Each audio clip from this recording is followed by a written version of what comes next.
글꼴과 텍스트 모듈을 진행하겠습니다. 글꼴, 즉 폰트는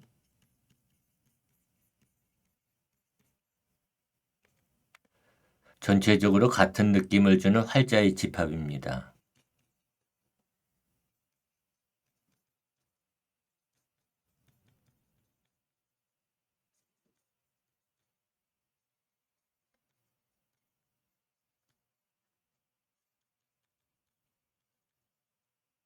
글꼴은 글자 스타일에 따라 명조와 고딕으로 구분됩니다. 또 손글씨와 같이 명조나 고딕으로 구분하기 어려운 것도 있습니다. 또한 한 글자가 차지하는 공간에 따라 고정 글꼴과 가변 글꼴로 나눌 수 있습니다.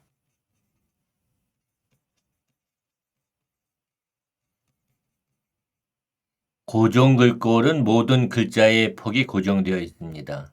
가로, 세로의 비율이 1대1인 정사각형으로 만들어진 글자를 전각이라고 얘기합니다. 그리고 여기에는 한글과 한자, 일본어 등이 해당됩니다. 고정 글꼴을 모노스페이스라고 합니다. 가변 글꼴은 글자마다 폭이 다릅니다. 예를 들어서 일은 좁고 이는 넓죠. 또 대문자 M은 넓고 소문자 L은 좁습니다. 영문자의 경우 명조와 고딕이 가변 글꼴에 해당됩니다.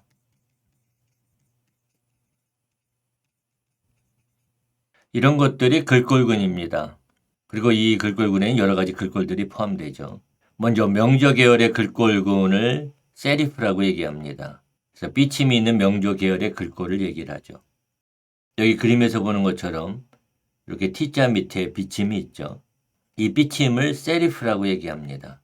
이렇게 세리프를 가지고 있는 글꼴군을 말하는 거죠. 여기에는 타임즈 뉴 로망, 또 조지아 같은 글꼴이 포함되어 있습니다. 고딕 계열의 글꼴은 센세리프입니다. 비침이 없고 굵기가 일정한 고딕 계열의 글꼴을 말하죠. 여기 그림에서 보는 것처럼 이 T자 밑에 비침이 없죠. 사실 이 센스라고 하는 말은 없다라고 하는 얘기가 됩니다. 그래서 세리프가 없다 이런 의미가 되죠. 그러니까 이러한 삐침이 없는 것, 이것을 센세리프라고 얘기합니다. 이러한 센세리프 글꼴군에는 에리얼과 더 벌다나 이런 글꼴이 포함됩니다. 고정 글꼴은 모노스페이스입니다. 글자 폭과 간격이 일정한 글꼴을 말하죠. 여기에는 꾸리에 뉴나 루시다 콘솔 같은 글꼴이 포함됩니다. 컬시브는 손글씨를 말합니다. 그래서 손으로 쓴 것 같은 필기 계열의 글꼴을 말하죠. 여기에는 코믹 센스 MS가 포함됩니다. 판타지 글꼴군은 화려한 글꼴을 말합니다. 여기에는 임팩트 같은 글꼴이 대표적이죠. CSS에서 폰트 패밀리는 글꼴을 정하는 속성입니다. 기본 값은 웹브라우저에 지정된 기본 글꼴이죠.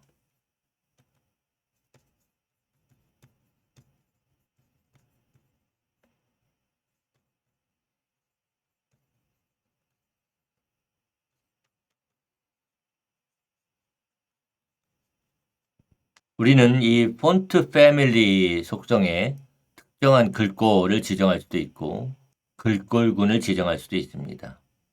또 여기서 보는 것과 같이 여러 글꼴을 함께 설정할 수도 있죠. 이 경우에는 쉼표로 구분합니다.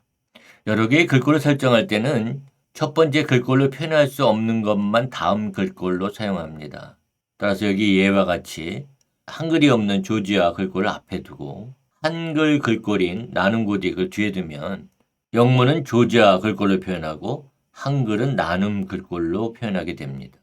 앞에 두 가지 글꼴이 시스템에 설치되지 않은 경우에는 세리프 글꼴군을 사용합니다. 그러니까 세리프 글꼴군에 포함되어 있는 글꼴 중 어느 것이라도 시스템에 설치되어 있는 것을 사용하는 거죠.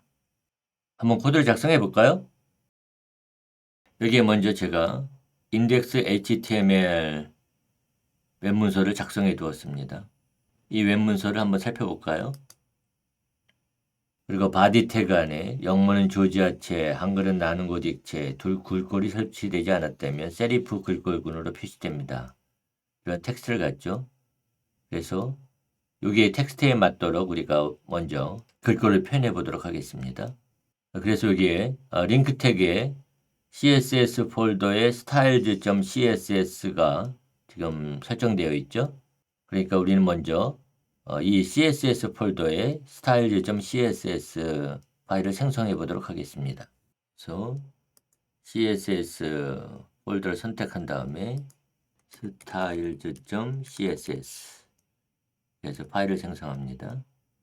body 태그를 선택을 해서 여기 안에 폰트 패밀리 속성을 선택을 해서 여기에 조지아 콤마 그다음에 나눔 고딕 그리고 세리프 이렇게 선택해 주기로 하죠. 저장하고 그리고 index.html을 웹브라우저에 로드합니다. 그럼 이처럼 영문은 조지아체 이렇게 표시되고 있고요. 한글은 모두 지금 나눔 고딕체로 표시되고 있죠. 왜냐하면 이 시스템에 지금 나눔 고딕체가 설치되어 있기 때문에 그렇습니다. 폰트 사이즈 속성은 글꼴의 크기를 지정합니다. 우리가 글꼴의 크기를 두 가지 방식으로 지정할 수 있는데요. 픽셀과 같은 단위를 사용을 해서 절대 크기로 지정할 수 있고요. 퍼센트나 EM, REM 같은 단위를 사용을 해서 상대 크기로 설정할 수 있습니다. 대부분의 웹브라우저에서 기본적인 폰트 사이즈 크기는 16픽셀입니다. 그래서 여기에서 H1 태그에 폰트 사이즈를 지금 40픽셀로 주고 있죠. 굉장히 크죠. 기본 크기의 2배가 넘어요. H2 태그에는 폰트 사이즈를 1.875 이렇게 지정해 주고 있습니다. 상대 크기로 지정한 거죠. EM 단위는 현재 요소의 글꼴 크기를 기준으로 한 상대 크기를 지정합니다. 이 경우에 폰트 사이즈를 지정하기 전에 H2 폰트 사이즈는 기본값인 16픽셀을 가지고 있죠. 그래서 16픽셀에 1.875배가 됩니다. 그래서 30픽셀이 되죠. 여기에 REM 단위인 경우에는 EM과 달리 현재 요소의 글꼴 크기를 기준으로 하는 것이 아니라 루트 요소의 글꼴 크기를 기준으로 합니다. 루트 요소는 HTML 태그이고요. 그래서 기본 글꼴인 16픽셀과 동일한 거죠. 퍼센트 단위는 현재 요소를 기준으로 하는 상대 크기를 갖습니다. 그러니까 글꼴인 경우에는 EM 단위하고 같습니다. 하지만 예를 들어서 width나 height 같은 다른 속성을 갖는 경우에는 width, height 속성 값을 기준으로 한 상대 크기를 지정하는 것이죠. 퍼센트로 지정하는 것이죠. 좀 약간 헷갈리죠? 잠시 뒤에 좀 더 설명하겠습니다. 그래서 여기 바디 태그인 경우에는 폰트 사이즈가 100% 이렇게 되어 있는데 원래 바디 태그 요소의 글꼴 기본값은 16픽셀이기 때문에 그냥 16픽셀 크기 전체가 다 나오는 거죠. 여기는 이제 사실 변경하는 의미가 별로 없어요. 코드를 한번 작성해 볼까요?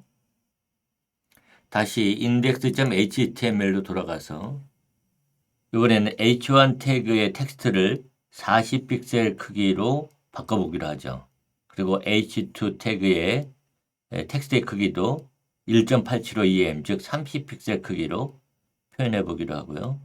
바디 태그의 글꼴 크기는 그냥 100%로 지정하겠습니다.